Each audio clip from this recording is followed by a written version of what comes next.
Welcome to you all at my YouTube channel study time with SK. Hello, this is Sonali Kumari और इस video में हम बात करने वाले हैं AMT01 के प्रोजेक्ट रिपोर्ट के बारे में कि आपको किस तरीके से अपने प्रोजेक्ट रिपोर्ट को लिखना है, प्रेजेंटेशन आप किस तरीके से देंगे अपने प्रोजेक्ट रिपोर्ट का, वर्कशीट्स आप किस तरीके से बनाएंगे। तो सारी बातें हम इस वीडियो में करने वाले हैं और साथ ही साथ मैं आपको एक प्रोजेक्ट रिपोर्ट भी दिखाने वाली हूँ। और ये जो प्रोजेक्ट रिपोर्ट है ये अप्रूव्ड है आपके कोर्स काउंसलर्स की तरफ से, तो आप इजीली इस प्रोजेक्ट पे भी काम कर सकते हैं। और इसका जो प्रपोजल है वो हमने आपको पिछले वीडियो में बना करके दिखा दिया है, तो आप उस वीडियो को अगर देखना चाहते हैं तो आप हमारे चैनल के प्लेलिस्ट सेक्शन में जा करके उस वीडियो को देख सकते हैं। AMT01 प्रोजेक्ट रिपोर्ट की बात कर रहे हैं हम यहाँ पर। प्रेजेंटेशन की सबसे पहले बात करें तो आप अपने प्रोजेक्ट को जितना सिंपल रख सकते हैं, लेकिन सिंपल में ही थोड़ा सुंदर होना चाहिए आपका प्रोजेक्ट, क्योंकि अगर आप छोटे बच्चों को नंबर सिखा रहे हो तो थोड़ा कलरफुल बना सकते हो आप अपने प्रोजेक्ट को, लेकिन लिमिटेड बेसिस पे ही आपको वहाँ पर कलर्स का यूज़ करना है। वर्कशीट किस तरीके से प्रिपेयर करनी है इसके लिए भी मैं आपको वर्कशीट भी दिखाने वाली हूँ, तो सारी बातें हम इसी वीडियो में जान लेंगे। तो अगर आप अभी तक हमारे चैनल पर नए हैं तो चैनल को सब्सक्राइब कर लीजिए, साथ ही साथ हिट कीजिए बेल का आइकन ताकि आपको हमारे वीडियोस के रिगार्डिंग सारे नोटिफिकेशंस ऑन टाइम मिलते रहें। अगर वीडियो अच्छा लगे तो वीडियो को लाइक करना बिल्कुल ना भूलें। प्रोजेक्ट रिपोर्ट जब आप बनाते हो तो उसके लिए आपको पहले एक वाइट पेज लेना है जहाँ पर आपको ये सारी डिटेल्स लिख लेनी है, जैसे कि title of project report, name of learner, programme code, enrolment number, regional centre का कोड, आपके course code of attached programme, यानी कि किस कोर्स का आपने ये प्रोग्राम बनाया है, फिर आपका मोबाइल नंबर और ईमेल आईडी। ये सारी बातें जब आप डाल लेंगे इसके बाद आपको एक पेज पर लिखना है प्रोजेक्ट वर्क AMT01 और नाम, इनरोलमेंट नंबर और स्टडी सेंटर का कोड। ये सारी चीज़ें आप डालेंगे और जब आप ये सारी चीज़ें लिख लेंगे तो आपका जो पेज होगा वो कुछ इस तरीके का दिखाई देगा। इसके बाद आपको एक्नॉलेजमेंट लिखना है, जहाँ पर आप उन सभी लोगों का आभार व्यक्त करेंगे जिन्होंने आपका इस प्रोजेक्ट को बनाने में सहयोग किया। तो आप इस तरीके से एक एक्नॉलेजमेंट लिख सकते हो जहाँ पर आप अपने कोर्स काउंसलर का आभार व्यक्त करेंगे और उन सभी मित्रों का करेंगे, अपनी फैमिली का करेंगे जिन्होंने आपको ये प्रोजेक्ट कंप्लीट करने में मदद की।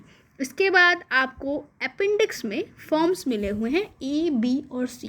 तो ये फॉर्म्स आप इस तरीके से फिल करेंगे, कोर्स काउंसलर के सिग्नेचर लेंगे, डेट लेंगे और इसके बाद उसको इसमें अटैच करेंगे। मैं आपको यहाँ पर वो लाइन भी बता रही हूँ कि लाइन वाइज आपको कौन कौन से पेज को कहाँ पर लगाना है, फिर आपको फॉर्म B लगाना है, जिसके बाद आप फॉर्म C को अटैच करेंगे। यहाँ पर अब आपको टॉपिक लिखना होगा एक पेज पर। आप इस तरीके का कलरफुल पेज ले सकते हो और जो आपका टॉपिक है उसे आप डालेंगे, यानी कि जो आपकी टाइप है। और यहाँ पर हम टाइप 2 को लेकर के इस प्रोजेक्ट को बना रहे थे, developing and trying out a new teaching strategy. इस पे बेस्ड है आपका प्रोजेक्ट। तो आप इस तरीके से इस पेज को यहाँ पर सजा लेंगे और इसी क्रम में आप अपने सभी पेजेस को लगाएंगे। फिर आपको इंडेक्स लगाना है और सारी बातें वहाँ पर लिखनी है कि किस पेज नंबर तक में क्या मिलेगा, ताकि जो आपके कॉपी को चेक करने वाले हैं वो आपकी कॉपी को इजीली चेक कर पाए इन पेज नंबर्स के थ्रू। तो आप देख लीजिए किस तरीके से लगाना है।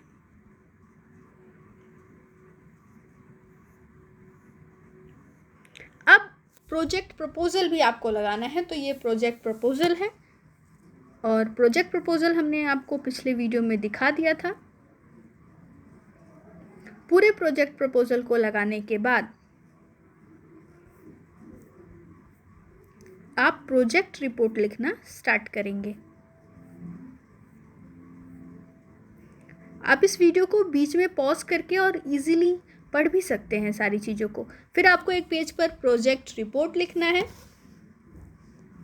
देखिए, सिंपल में जितना बेहतर आप बना सके उतना बनाने की कोशिश करें। फिर अब यहाँ पर जब आप प्रोजेक्ट रिपोर्ट बनाने लगते हैं तो आपको एम पहले स्टेट करना है, जैसे हमने यहाँ पर एम को स्टेट कर दिया है। जो हमारा एम था, introducing the concept of addition and subtraction and counting through playway method. जिसके बाद आपको इसे एक्सप्लेन करना है कि यही पॉइंट क्यों आपने चूज़ किया, यही एम क्यों लिया। तो आपको उसको थोड़ा सा एक्सप्लेन करना है, जैसे हमने एक पैराग्राफ के थ्रू इसे एक्सप्लेन किया है। इसके बाद आपको ऑब्जेक्टिव लिखना है कि इसको करने के बाद ये जो प्रोजेक्ट आपने पूरा किया इससे कौन कौन सी प्रॉब्लम्स बच्चों की सॉल्व हो गई। फिर से हमने सभी ऑब्जेक्टिव्स को लिख लिया यहाँ पर।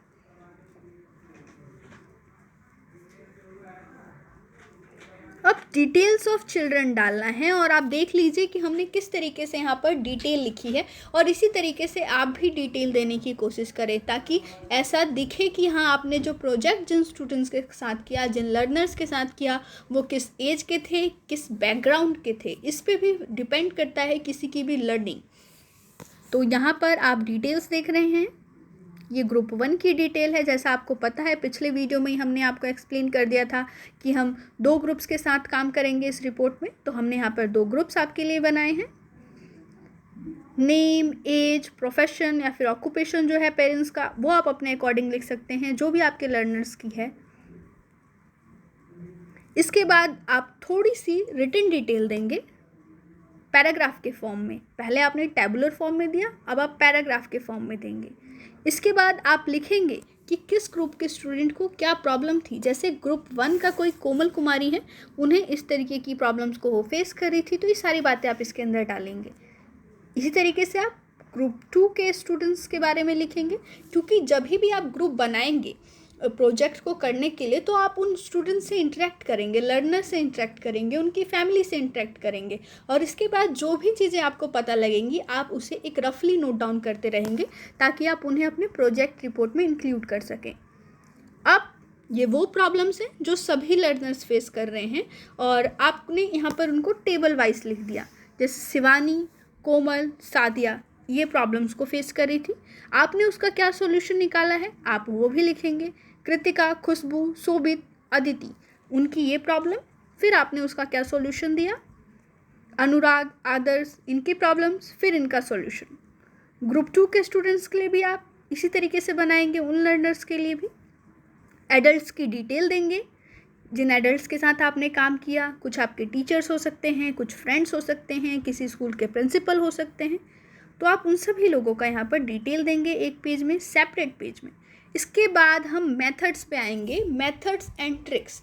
कौन से मेथड्स आपने यूज़ किए इस प्रोजेक्ट को, एक पर्टिकुलर फील्ड को इंट्रोड्यूस करने के लिए अपने स्टूडेंट्स को, अपने लर्नर्स को।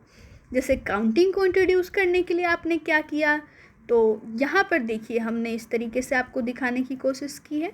सारी चीज़ें यहाँ पर लिखी हुई हैं, जो भी बेसिक चीज़ें हैं प्ले वे मेथड के थ्रू आप काउंटिंग जिस भी मेथड से इंट्रोड्यूस कर पाएँ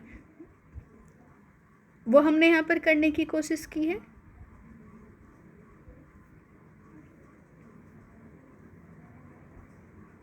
अमूमन सभी के घर में छोटे भाई बहन और नेफ्यू होते हैं, तो आप उन्हें थोड़ा बहुत तो कुछ सिखाते ही हैं, तो वहाँ से भी आप आइडिया ले सकते हैं कि कैसे चीज़ों को आसान किया जाए। एडिशन के लिए हमने यहाँ पर देखिए लिख दिया है, एडिशन को किस किस तरीके से आप इंट्रोड्यूस करेंगे अपने लर्नर्स को। और मैं आपको एक ये पेज वाइज भी दिखा दूंगी, एक छोटा सा वीडियो बना के 1 से 2 मिनट का, जहाँ पर आप पेज वाइज भी देख पाएंगे इन सभी चीज़ों को। यहाँ पर तो आप इस तरीके से देख पा रहे हैं, इसको आप राइट डाउन भी कर सकते हैं अपने प्रोजेक्ट के तौर पे, और इस पर काम भी कर सकते हैं।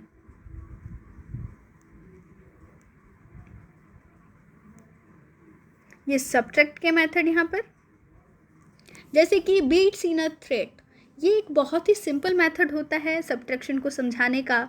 नंबर लाइन जंप, आप सभी इससे वाकिफ़ हैं, बचपन में आपने भी ये सारी चीज़ें पढ़ी हैं। एलिमिनेशन मेथड से किस तरीके से हम सब्ट्रैक्शन सीखे हैं बचपन में, सारी बातें वही हैं, बस आपको अब उसे इम्प्लीमेंट करना है। स्टोरी टेलिंग बहुत ही अच्छा मेथड होता है किसी भी चीज़ को सिखाने का, चाहे वो एडिशन हो, सब्ट्रैक्शन हो, मल्टीप्लिकेशन हो। यहाँ पर बहुत ही इंपॉर्टेंट पार्ट हो जाता है आपके प्रोजेक्ट का डायरी वर्जन। डायरी वर्जन आप किस तरीके से बनाएंगे वो आप यहाँ पर देख लीजिए। मैं इसको एक छोटा कर देती हूँ ताकि आप पेज वाइज भी देख पाएँ इसको। आपको डेट लिखना है, कितना टाइम इस काम में गया वो लिखना है, और इसके बाद में क्या डिस्क्रिप्शन रही, कौन सी एक्टिविटी आपने इस टाइम में परफॉर्म की, वो सारी बातें आपको यहाँ पर लिखनी होती हैं। और टाइम का आपको बिल्कुल ध्यान रखना है। जिस तरीके से आपके प्रोजेक्ट गाइड जो आपको मिली हुई है उसके अंदर टाइमिंग अलॉट है कि कितने से कितने दिन टाइम तक आपको क्या करना है, तो आप उसी बेसिस पे अपनी जो डायरी है उसको लिखने की कोशिश करें।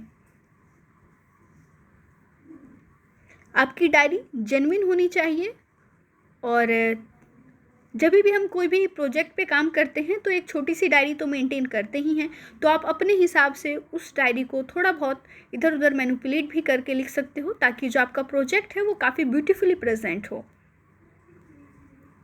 टाइम आप यहाँ पर देख सकते हो, सभी डेट के नीचे मैंने टाइम लिखा है। आप इसी तरीके से टाइम लिखेंगे और कौन सी एक्टिविटी परफॉर्म हुई, क्या रिएक्शंस थे आपके लर्नर्स के, किन किन एडल्ट से आप मिले, उन्होंने आपको क्या सजेशन दिया, ये सारी चीज़ें भी आप अपनी डायरी में इंक्लूड कर सकते हैं। डेट्स का आपको ध्यान रखना होगा, क्योंकि प्रोजेक्ट अपने आप में एक रिसर्च वर्क होता है और ये थोड़ा टाइम टेकिंग होता है। अब यहाँ से आपका डाटा आ जाएगा कि आपने कौन कौन से डाटा का यूज़ किया है यहाँ पर, जैसे कि कोई भी टॉय है या फिर इक्विपमेंट है जिसका आपने यूज़ किया इस चीज़ में। जैसे कि ये व्हील मशीन है जिसके थ्रू काउंटिंग को सिखाई जाती है, तो आप देख लीजिए यहाँ पर लिखा हुआ है, एक पेज पे आप इस व्हील मशीन को रखेंगे और इसके बाद लिख लेंगे this help in learning addition and subtraction. Counting में भी ये काफ़ी हेल्प करती है, इसके थ्रू भी हमने स्टूडेंट्स को, लर्नर्स को काउंटिंग सिखाई है। तो आप इस तरीके से कर सकते हैं। ये जो व्हील मशीन है ये एक पेज पे होती है, ये अलग पेज है, इसको आप रोटेट भी कर सकते हो, इजीली ये घूम जाती है। ये अब आपके सामने वर्कशीट्स आने लग गए हैं आपके लर्नर्स के। तो जिस डेट पे आपने वर्कशीट कराई है, आप डायरी के अकॉर्डिंग उसको मैच कर लेंगे। जिस डेट पे ये वर्कशीट हुई है वही डायरी, वो उसी डायरी की डेट को आप इस वर्कशीट के डेट में मेंशन करेंगे। वर्कशीट काउंटिंग की है, ये 2-3 स्टूडेंट्स की आपको लगानी है। देखिए, एक हमने चेक करके लगा दी यहाँ पर, दूसरी अनचेक्ड लगा दी।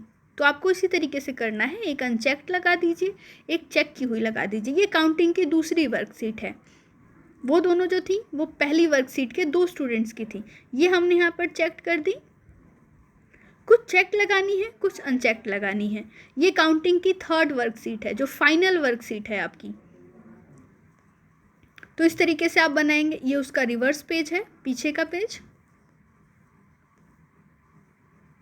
इसको हमने यहाँ पर चेक कर लिया है।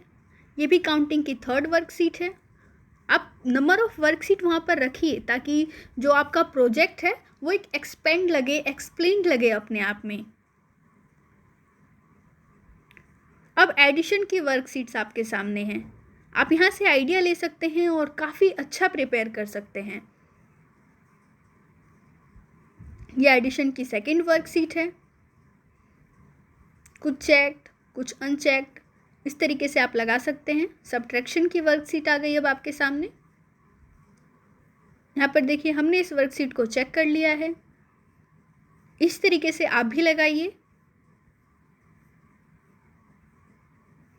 फिर आपको ऑब्जर्वेशन लिखना होता है कि आपने इस पूरे प्रोसेस को करने के बाद क्या ऑब्जर्व किया। इसके बाद कंक्लूजन देते हैं आप अपना। कंक्लूजन थोड़ा आप एक्सप्लेन्ड लिखने की कोशिश करें, जैसे हमने यहाँ पर लिखा है। फिर यहाँ पर इनसाइट्स है, यानी कि इस मेथड को करने के बाद आपने क्या गेन किया, वो बात आपको यहाँ पर लिखनी है। और इस तरीके से आपका AMT01 का प्रोजेक्ट समाप्त होता है। तो यहाँ पर इस वीडियो के अंदर आपने ये देख लिया कि प्रोजेक्ट की प्रेजेंटेशन किस तरीके से करनी है, प्रोजेक्ट में किस किस चीज़ को इंक्लूड करना है और क्या लाइनअप रहना चाहिए आपके प्रोजेक्ट में डिफरेंट डेटास का, जैसे प्रोजेक्ट प्रपोजल कहाँ लगाना है, फॉर्म्स कहाँ लगानी है। तो ये सारी चीज़ें आपने यहाँ पर देख ली हैं। फिर भी मैं एक छोटा सा वीडियो आपको बना करके दिखा दूंगी जहाँ पर आप सभी पेजेस को एक साथ देख पाएंगे एक PDF के फॉर्म में, जिससे आप इजीली इस चीज़ को इंटरेक्ट कर पाएंगे और जब आप अपने पेजेस को असेंबल करेंगे तो आप इजीली कर पाएंगे। तो ये तो था आज का वीडियो जहाँ पर आपने AMT01 का प्रोजेक्ट रिपोर्ट देखा। ये वीडियो आपको कैसा लगा हमें कमेंट करके ज़रूर बताएं। किसी भी कोर्स में कोई भी क्वेरी है तो आप हमें कमेंट करके पूछ सकते हैं। तब तक के लिए स्टे ट्यून। जय हिंद, जय भारत।